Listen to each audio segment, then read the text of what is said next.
বানতে জয়ন্তী, বানতে ফোরানি, বান্তের অন্ত্যেষ্টিক্রিয়া কোনোদিন কোথাও বাজেটে কম পড়েনি, টাকা থেমে থাকেনি, কোনোদিন টাকা থেমে থাকেনি। ধর্মসেন বান্তের অন্ত্যেষ্টিক্রিয়ার পর 28 লক্ষ টাকা বেঁচেছে।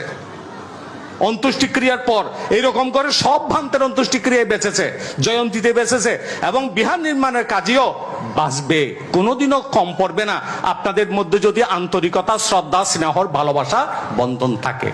আমরা সামনে যেতে পারছি না কেন জানেন? যারা কাজ করি আমরা, আমাদের আলোচনার চেয়ে সমালোচনা বেশ করে। হাজার হাজার লক্ষ লক্ষ কোটি কোটি টাকা আসতেছে, কোথায় হিসাব নাই, কিতাব নাই, কি করছে জানি না। লক্ষ লক্ষ কোটি কোটি টাকা আসতেছে, তখন যদি কাউকে যদি জিজ্ঞেস করি, যিনি সমালোচনা করছে তাকে যদি জিজ্ঞেস করি, ভাই আপনি কত দিয়েছেন? আমি তো আইসো দিন নেওয়া পারি, আমি আইসো দিন নেওয়া পারি। লক্ষ লক্ষ কোটি টাকা আসতেছে, সেই হিসাব তার মাথার মধ্যে ঢুকে গেছে। কথাটা বুঝে গেছে?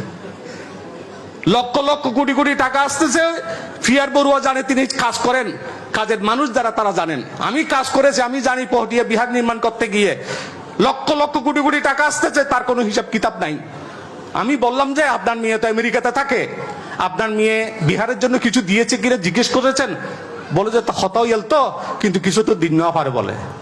তো তোমার জিরফে কিছু দিন নেওয়া পারে, আর গুনে আল্লাহ লক্ষ লক্ষ কোটি কোটি টিয়া লইয়ে বইরিয়ে দেয় না।